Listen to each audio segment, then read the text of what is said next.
Hey guys, welcome to the video. Today we're looking at the ENGWE Engine Pro 2.0. This thing has a ton of power. Let me show you.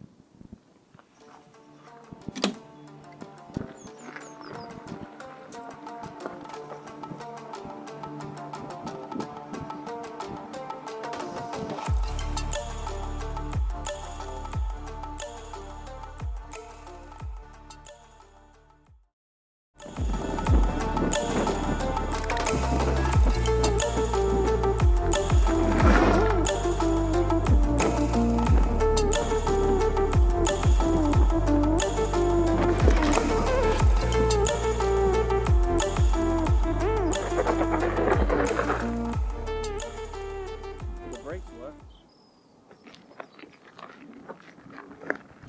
Hey guys, Danny here. I hope you're all doing well and you enjoyed that intro.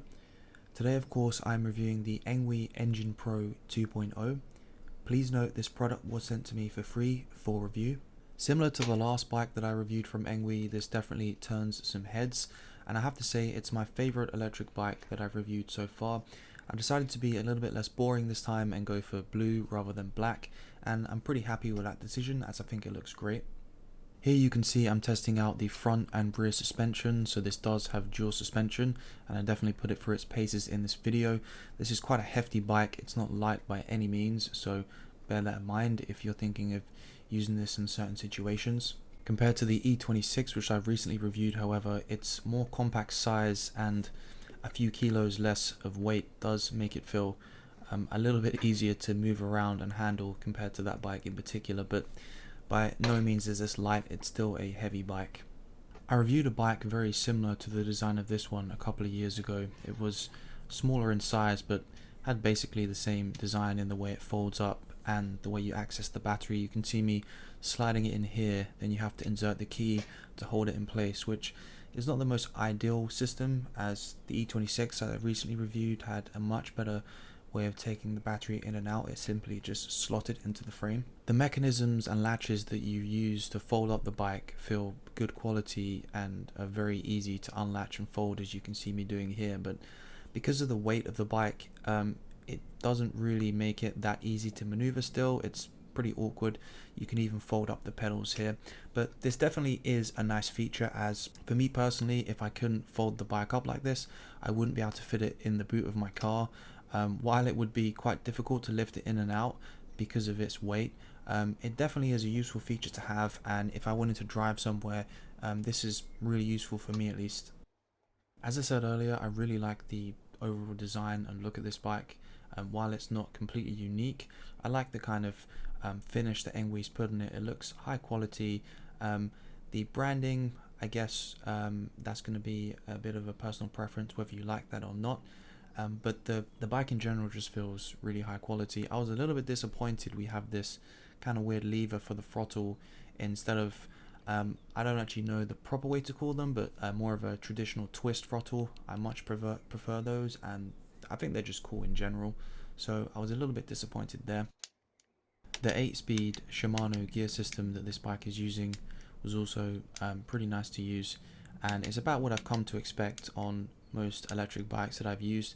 This one did feel a little bit smoother. I'm not sure of all the different kind of specs and models of the Shimano gear systems. This is something I haven't learned, but this one felt great. All the quick release mechanisms are really easy to use, and of course they can be individually adjusted. The seat is super easy to adjust and felt really comfortable. This is a rear wheel driven hub motorbike, so there are some pros and cons to those, and the full suspension system was a big upgrade compared to the E26 that I recently reviewed, which had seat suspension, which is definitely not as good, and I felt it a lot in this bike. I wasn't too fond of the fat tire look on the E26, but for the size and look of this bike, I feel like the fat tires just suit it more. It's hard to explain, but that's just how I feel.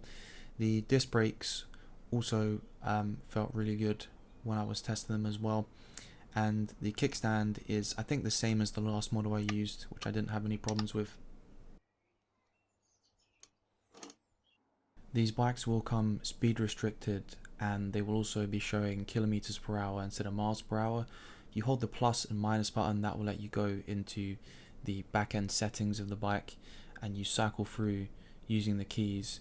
And you can see me here changing the mode to miles per hour, so it will display that when you're riding.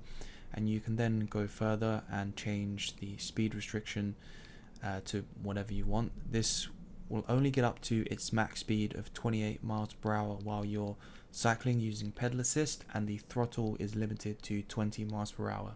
The throttle will be disabled by default, and to turn it on you need to hold the brake and the accelerator paddle and power on the bike and hold all of the buttons for 10 seconds. It will display an error message, but once you let go of the buttons, that will disappear. It will go to the normal menu and the throttle will be turned on. I'm happy to say the bike does have both front and rear lights, so this is definitely usable at night, and they are bright enough that I'd feel confident riding it. It does annoy me when some bikes only come with a front light and not a back one, because, well, I just don't really see the point. It just makes sense to have a full lighting system. Don't half-ass it, just give us what we need. And they are also fully hooked up into the system, so you can turn them on and off using the control on the handlebars. And the rear light even has an extra brake light which turns on when you touch the brakes. One of my biggest dislikes or complaints of the E26 that I reviewed was that the pedal assist just felt very analog, very delayed, and it just didn't really feel that enjoyable to use. But I didn't mention this bike actually has a torque sensor. Now what this essentially means is it will try and match a little bit more the amount of effort you're putting in and then give you a bit more assistance above that. Whereas some other bikes, they don't use a torque sensor, so they don't really know the amount of effort you're putting in. So you start to pedal and they kind of pull away almost like you're holding the throttle, whereas this bike and its torque sensor feels much more natural when you're using pedal assist, and I enjoyed it so much more. This, coupled with the Shimano gear system, which I have used on electric bikes before, just made the pedal assist experience really fun and enjoyable to use. You'll hear that I'm constantly going through the gears, and they're pretty quick to change. They don't make really clunky, loud noises. They're for the most part very smooth and get into gear quickly. This, coupled with the bike's slightly lower profile compared to the E26, just made it all round more enjoyable for me to ride, and I enjoyed being a little bit lower to the ground. There was actually a few occasions after I rode the bike, I think I didn't have the seat quite tight enough, so it did lower down where I was going over bumps. So later on in the video, if you see that I look like I need to adjust my seat higher, I did start off that way, but over time of repeatedly hitting bumps, the seat had lowered a little bit.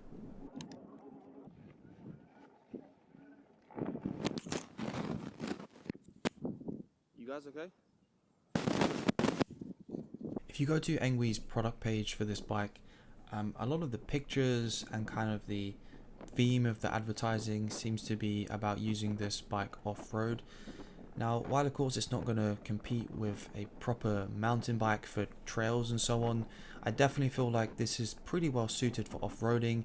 Its heavy weight is a little bit of a problem, but the suspension I found was good enough to handle everything I threw at the bike. But of course I was doing, I would say, medium to light off-roading. I wasn't really going down any really steep trails or anything like that. I did tackle some small hills, and this track I'm on here is very bumpy and does have some very deep grooves and gaps, and for the most part I was really happy with how the bike handled it. It had a lot of power to get you out of sticky situations too.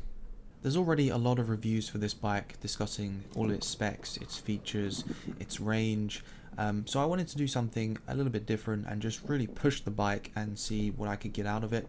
And I pretty much exclusively used throttle, besides the small amount that I used of pedal assist to get to this location. Even pushing the bike as hard as I could, I felt like I got tired before the bike did. My arms were starting to ache, and I was starting to feel pretty tired as I was just off-roading pretty much the whole time, using as much throttle as I wanted, just trying to drain the battery. But you'll see I got to 13.4 miles and it still shows well over half the battery, so I think that's pretty impressive. While this is not the fastest bike you can buy, I definitely felt like it had the oomph and the torque that ENGWE are kind of advertising it as having.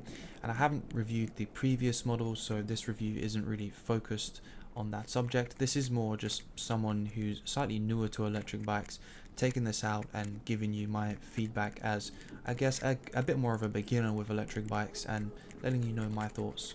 While 20 miles per hour max speed when using throttle might not sound that high to some of you, it definitely feels fast enough when you're off-roading, because when you're hitting bigger bumps, you can't really realistically go faster than that on a bike this size, and for the amount of weight it has, I just don't really think it'd be feasible unless you're a really experienced off-road rider.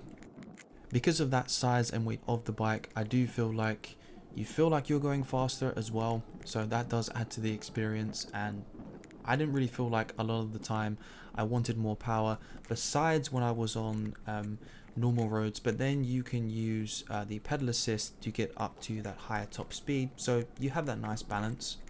One concern a lot of people have when buying e-bikes, and it's a pretty valid concern, is how long is the battery going to last. Now this is going to be a difficult question to answer because it's going to depend on a lot of different things, considering you know, how well you're using and taking care of the product, but also what battery cells are used. Now I have seen for some of ENGWE's products, they actually advertise that they're using Samsung cells for quality, which is what I've seen some people recommend when choosing an e-bike. However, for this product, they don't tell you which cell they're using, and I have messaged them in the past to ask, but they will simply just reply and say they're high quality cells, which doesn't really give much away. So it would be nice to know a little bit more about the cells that ENGWE's are using in their standard products, and it would probably add a lot of confidence if they were to share that more openly when they're not using the Samsung cells and you're buying a bike that's not advertised as using those. They do come with a 12-month warranty for the battery, and that does have some caveats, but let me know your experience with electric bikes, if you've had problems with the batteries, or if you've used ENGWE products yourself and if you've had any good or bad experiences. So this video is getting pretty long, so I want to start to wrap things up here. My final thoughts on this product are generally very positive. I think this is a great bike. It looks and feels high quality, it handles well off-road, and I think for the most part it kind of fits how ENGWE are advertising this. As I said, you're not going to be using this, or I could imagine someone using this as a proper trail mountain bike, but it definitely handles well on some mild to maybe slightly moderate off-roading, but I wouldn't go too crazy with this thing, as I don't really think its weight and overall design is for any really crazy off-roading, but maybe I could be wrong. I'm not a super experienced rider. Please let me know your thoughts down below. Are you thinking of buying this product? Do you think it's at a good price point? Is it overpriced? Is it good value? I would be very interested to know what sort of money you guys would spend on an e-bike if you was thinking of buying one. As always, I really hope you enjoyed the video. If you did, please give it a thumbs up. If you're new to the channel, please consider subscribing for more videos like this one. And of course, I will see you in the next one.